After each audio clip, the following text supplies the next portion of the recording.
Howdy friends. No Man's Sky 4.1, the Fractal update, is finally here. And while full PSVR2 support is great, Fractal brought plenty of other surprises along with it. But let's not skip ahead. I'm Kanaju, and these are the 10 biggest changes in No Man's Sky Fractal, aka my review of No Man's Sky Fractal. And as that dual title suggested, this list video is going to be a bit different. I'll be giving you my review of the update intertwined with the list of the best features. I would have made 2 separate videos, but honestly, they'd both be covering the update's new features, so I think this makes more sense. Less overlapping content. If you don't care about my review at all, fair enough, I gotcha. You can skip straight to the list with the timecodes below. For everyone else, let's begin with an overview of the update. No Man's Sky Fractal is a strange update to kick off 2023. The first update of the year often sets expectations for the rest of the year. Looking at the past 3 years, 2020 opened with the Living Ship update, introducing a new quest, new Starship type, and an overhaul to space. It was a beefy update that heralded a year of heavy hitters such as Desolation and Origins. 2021 kicked off with Companions, a smaller update focused on one feature. Companions didn't add much in the way of new content, and the rest of 2021 followed this trend of supplementary features with Expeditions, Prisms, and Frontiers. 2022 began with the Sentinel update, an overhaul and expansion of the game's core combat and Sentinel gameplay systems. This was followed by Outlaws, an overhaul of space combat, piracy, and smuggling. Endurance, an overhaul to freighter building and asteroids. And the Waypoint update, an overhaul to core mechanics such as inventory upgrades, difficulty, and more. So, what does No Man's Sky Fractal reveal to us about the game's 2023 plans? Honestly, nothing. Because Fractal isn't a regular update. Launching alongside PSVR2 and all the hubbub that accompanies it, Fractal is closer to the next generation update than a traditional year opener. Its focus is porting the game to a new system, not expanding the game, and must be evaluated as such. If you're interested in a very detailed explanation of why this update had to remain limited in scope, check out my previous video where I go in depth covering the marketing and development strategies that necessitated a quote-unquote smaller update this month. With that understood, Fractal surprised me with just how many little things it managed to sneak into what could have easily been another next generation situation. Now don't get me wrong, as a day one PS5 owner, next generation was great for me, but if you were playing on PS4 at the time, well, you were out of luck. Pretty much everything except bug fixes was focused on next gen. The Fractal update, on the other hand, has tons of additions for every system and some exclusive wins for Nintendo Switch, VR headsets, and PS5. In fact, its patch notes are over twice as long as next generation's. And I'm not just talking about the pictures. The text notes are also twice as long. That's a lot to cover, so let's get started. Gotcha. Okay, before we begin the top 10 list, I wanted to very quickly mention 4 noteworthy features, too small for their own video, but worth mentioning here. Lightning round, I promise. Number 14. They added new cooking recipes to the game for the first time since cooking was added in 2019. Big deal for any cooks out there, I'm sure. You can now prepare tasty dishes with the remains of Titan worm larvae. Yum! Number 13. New Milestone Titles. Following up the new faction and guild milestones added in Waypoint, we now have a ton of new titles too. Some of these are really cool, so don't forget to check out your appearance modifier to see what's available. Treasure Hunter, Face of Death, Hunter Killer, Trailblazer, Kanaju the Legend. I know these don't actually matter at all, but come on, they're pretty sweet. Number 12. Motion controls. I honestly can't believe they randomly added motion controls to both Nintendo Switch and PlayStation consoles. You can enable it separately for menus or gameplay, and it has some of the most detailed customization settings I've ever seen. Totally insane. I never asked for this, I don't know who did, but I gave it a try, and it worked surprisingly well. So, that's pretty cool, I guess. Number 11. Refiner updates. So Hello Games really seemed interested in improving refiners this time around. While it's not as sexy as a new ship or anything, the underlying code for refiners has been improved to prevent contents from desyncing in multiplayer. You can now set permissions specifically for who's allowed to take contents from your refiner. And there's a quick charge feature which applies to other tech as well, but is helpful for the refiner, so refiner fans rejoice? Alright, so those were 4 small but noteworthy improvements. All positives there, but you're here for the heavy hitters, the big stuff. So, let's begin with a small one. Number 10, we can now collect 12 starships instead of 9. Not much to say on this, but increased ship capacity is always a positive. Especially with the new UTOPIA speeder just added. Having a little more space in the garage is a welcome improvement. Number 9, AMD FidelityFX Super Resolution 2.0 has finally landed on PS5. Oh boy, I can't even remember how far back this was teased, maybe a year ago, but regardless, PS5 players have been looking forward to dynamic resolution scaling paired with AMD FidelityFX for some time now. For those unfamiliar, dynamic resolution scaling lowers or raises the game's resolution in order to improve performance. So if a scene is really dense with detail, it'll lower the resolution of each frame in order to maintain a consistent frame rate. The FidelityFX tech then uses an algorithm to upscale these smaller frames to full 4K resolution. So the picture looks great at a high frame rate, regardless of how crazy the gameplay gets. I personally play on PS5, and this is the single most impressive boost to performance I've seen in the last 2 years. Seriously, it feels like a brand new game to play. Plus, it looks crisper than ever. Now, there are a couple of funky artifacts as a result of the super sampling, but compared with the improvements in performance, I couldn't care less. Let me know, though, your personal experience with performance in the comments below. I'd be interested to see how your game's doing. Number 8, the UTOPIA Expedition. Now, don't worry, I'm not going to shoehorn in an expedition review into the middle of my list. Instead, let's just cover the new stuff it adds to the game. Top of that list is the new Starship, the UTOPIA Speeder. Visually, it has a great nostalgic quality to it. Beneath the hood, it's quite the beast, as it comes with a fully upgraded pulse drive that allows you to cruise just a little too fast along a planet's surface. Quite the collectible. We also received the Robo-Warden companion. Believe it or not, people have been requesting this little guy to be a companion for years, ever since they showed up on our freighter bridges. We got it halfway as a building part a while back, but finally, the dream is fully realized. Really neat. We also got our first placeable generic NPC. Sort of, you know. The holographic friend is a fully animated hologram of a Gek. It can be scaled up or down. It looks great as both a cyberpunk advertising piece or a holographic store clerk. We also received a new helmet, posters, and the usual stuff, but the Starship companion and hologram are the biggest additions to me. I'll circle back to the hologram later, in fact. Number 7, bug fixes. Every update includes bug fixes, but Fractal really knocked it out of the park for me specifically. The poor LOD issues I've been experiencing since last year? Fixed. That previous next text that would randomly get stuck on my HUD? Fixed. My entire freighter base getting deleted and my save overridden so I could never recover it after waypoint? Okay, well, I can't get my base back, but the bug that caused it, that was fixed. So folks no longer have to worry about that, thank goodness. Those and more, all great, but they're not even the biggest bug fixes. HDR has been fixed. Hallelujah. I've been playing with HDR turned off for 2 years, because when it was enabled, my footage would look like this. Garbage. Seriously, it was unusable. And honestly, I can't believe it took 2 years, but by golly, they finally fixed it. I can finally play with HDR enabled, and it looks good. You probably can't tell from this video, but on my TV, woo-wee! Combine that with FidelityFX, and the game looks better than ever. But wait, there's more.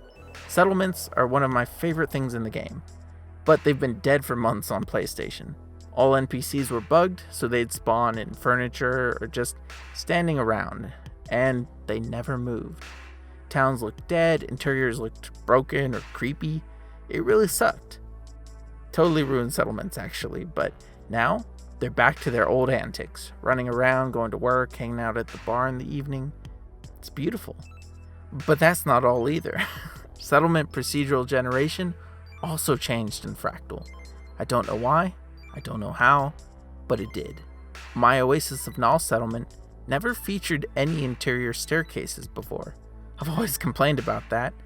But then Wednesday morning, as I was frolicking with my newly mobile settlers, I discovered a beautiful staircase in a previously boring building, as well as a few other changes. Same settlement layout, same buildings, different floor plans. I noticed changes in multiple settlements, in fact. It's odd, and I hope it means they're working on settlements behind the scenes, because Lord knows settlements have a lot of potential we've yet to see. But to recap, lots of great bug fixes, too many to list. Number 6, the Wonders Catalog. I cannot express how surprised I was to see this. Another feature explorers have been discussing for years. A way to see all of our greatest discoveries together at once. The rarest treasure, the deepest ocean, the largest predator, the smallest herbivore, and so many more. I've been thinking about how exploration is no longer necessary for advanced players. When you're new, you explore to find resources or because you've never seen a certain planet before. However, experienced players don't need to harvest resources from the actual planets, and it often feels like there isn't much to see that hasn't already been seen. So I'd been pondering the question of what Hello Games could add in order to reward or incentivize planetary exploration that didn't involve loot or proc-gen, since honestly we don't need more money, and any update to proc-gen will eventually get old anyways. So my initial idea was a list of discovered natural points of interest that weren't marked by your scanner, but honestly I like Hello Games' idea better. Sure, it still requires a lot of intrinsic motivation on the part of the player to actually care about these personal records, but being able to see them visually is a great extrinsic spur. Plus, it quantifies exploration for you in a way that makes it feel more real. You know, it's not just some screenshot you took of a creature scan that you posted on Reddit. The game is actually acknowledging you found something special. That's really cool. Now, I need to do more tests to see how accurate it is in recognizing records, but my initial impressions are good. Glad to see a new exploration mechanic added. It makes me wonder too if global leaderboards at the Nexus or between friends might be possible someday. Food for thought. Whew! So we're halfway through this colossal list of features. If you're enjoying it, please consider leaving a like for my efforts. Took a long time to put together, believe me. But alright, back to the list. Number 5, holograms. I'm not even joking. This update was great for fans of holograms, such as myself. For one, the giant holographic Gek heads are back after mysteriously disappearing on PS5 like 2 years ago. Of course, the holographic friend is something I've been wanting for years too, so that's neat. But on top of that, all of the holograms that NPCs hold in their hands, they've been updated too. New projector models are paired with new holographic effects, on par with the fleet holograms added last year. On top of that, the 5 new UTOPIA research stations added in the expedition each include a nifty hologram. Hello Games, if by chance anyone's watching this, please consider giving us access to these in our main saves. I'm a huge fan of vending machines, Exhibit A, and these research stations would look great in a Cyberpunk City build or any other application. But on top of that, minor spoiler alert, minor, for future Quicksilver rewards. Alright, you've been warned. The game files also included 5 new emotes or gestures that seem to be the hologram projectors that NPCs carry with them. I mean, how cool would that be? I've always wanted these, and I can't wait for them to be added to the shop. So, while not every hologram in the game has received this new treatment yet, overall, the update was great for holograms. Number 4, all new visuals. Now, there isn't much to say on this one, I just need to show you. So check out this spooky abandoned building, or this mysterious monolith. Doesn't this plaque just ooze with ancient mystery? And don't even get me started on crashed freighters with their fuselage-specific effects. Wow. I mean, these large smoke effects are actually visible from a long distance, giving them a real point of interest on the horizon quality. The most impressive change that I've seen, though, are archive buildings. New volumetric lighting brings platforms up to par with settlements, with the little bugs dancing in the light. The interiors are buzzing with power, and the exteriors, well, just look at this. If you're pretending not to be impressed right now, I don't believe you. This looks cool as You know it's true. Cool as And it doesn't end there. Whether you're fixing damaged machines, collecting hexaberry, or disabling Starship shields, you're gonna see something new. Combine this with the HDR and FidelityFX on my PS5, and Fractal feels more impactful than Waypoint ever did, visually speaking, of course. Lighting in general seems to have received a secret overhaul, and many points of light seem to paint color more noticeably than before. Materials too seem to handle light more realistically. That's just the stuff I've noticed so far. There's a patch note that says, the color diversity of non-Euclid galaxies in the galaxy map has been improved. I don't know what that means, but more color diversity sounds great, wherever it is. Overall, the new visuals have the game looking better than ever on my console. Let me know your experience, though, in the comments below. Number 3, reorganized menu. Waypoint added a lot of new difficulty options to the game, but Fractal feels like the rest of the options menu finally caught up. Options have been arranged into clearer categories, making it easier to find what you're looking for. Each time you hover over an option, you'll be given a brief description and the default value. Super helpful with all the new stuff they added. These include the ability to set your game language separately from your system language. You can now enable left-hand mode, which is neat. Works in both first and third person. You got stuck on a buggy freighter? You can now perform an emergency warp from the options menu. There are plenty of new accessibility features such as larger text, replacing fade to white with fade to black, and more. But the one I'm most excited about is something that players have been battling with since at least 2017. Turning down those damn storm effects. You know how you can't see a damn thing when it's raining, especially at night? Well, now you can adjust how powerful those screen effects are. You can set it down to 35% at its lowest, which practically makes it disappear. So nice. I personally keep it at 50%, as a little bit of that effect is still immersive without completely killing gameplay. On the other hand, if you hate yourself, you can actually crank it up to over 100%. This, however, is very dumb, so don't do it. That being said, I love that it's an option, and I'd love to see someone do a playthrough with it set to max just to see how bad it is. Number 2, Nintendo Switch missions. When No Man's Sky launched on the Nintendo Switch last fall, it had to make a couple of concessions to function on the hardware. No settlements, no multiplayer. Not the end of the world. However, it also managed to exclude the Nexus and Nexus missions, which was a big deal. You see, Nexus missions are procedural activities that allow players to earn Quicksilver, which they can then spend on some of the best build parts and cosmetics in the game. Not to mention, the item required to start the Living Ship quest. So not having Nexus missions? Huge blunder in my opinion. Thank goodness then that Fractal has finally given them back to Switch players. That's a lot of new missions and rewards for Switch players this week. Not the kind of thing that really affects any longtime player on any other system, but I'm genuinely happy to see more parity between systems. And who knows, this might be the first step towards some kind of Switch multiplayer function. But just slow down there, that's just speculation though. Ignore that. Instead, let's look at the other major W for Switch owners. Fractal allows them to play the Trace of Metal quest for the first time, one of my favorite quests in the game.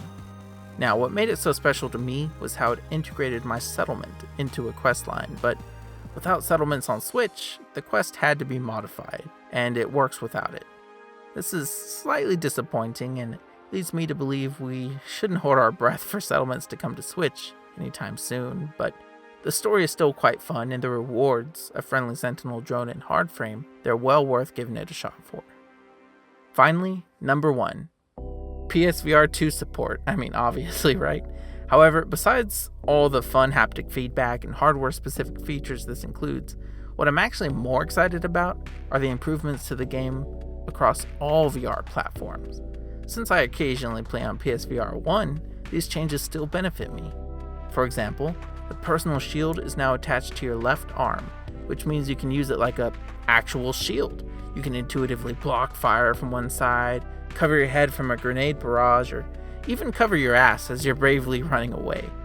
It's now more versatile in VR than on regular consoles, which is pretty cool. The Galaxy map now works in VR2, which, believe it or not, it didn't before.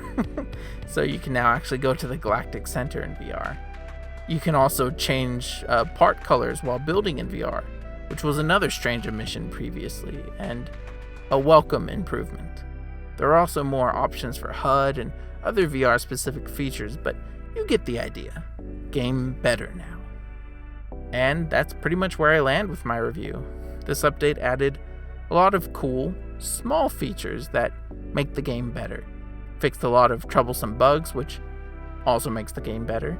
It added missing features to Switch, a new system in PSVR 2, improved performance on PS5, just a bunch of positive stuff on my end. Plus, a new expedition with some actually cool rewards. So, according to all that, is good, right? But I've heard some folks have been experiencing new issues with this update, including performance issues. And that sucks to hear, so let me know in the comments below what your personal experience has been.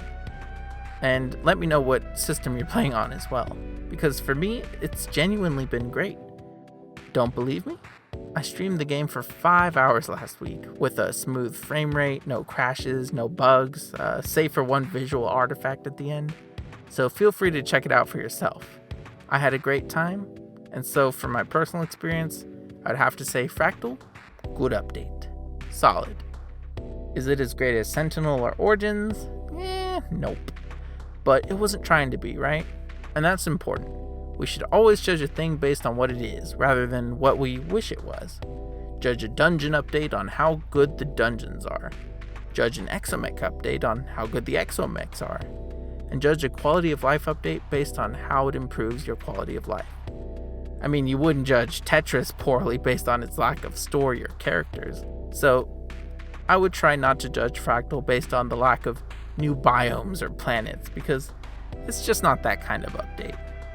Anyways, I think I've said my piece on that. Lord knows the video is already too long, so Fractal was good. I liked it. But what did you think? Did it break the game for you? I hope not. Are you enjoying the new features? And if so, what's your favorite feature? Let me know in the comments below, and don't forget to leave a like or dislike. I appreciate you making it this far in the video. And if you're interested in more detailed No Man's Sky content, there's never been a better time to subscribe. I put out at least one No Man's Sky video a week, and trust me, you never know what's coming next. So thanks for watching, and I'll see you in the next video. Bye!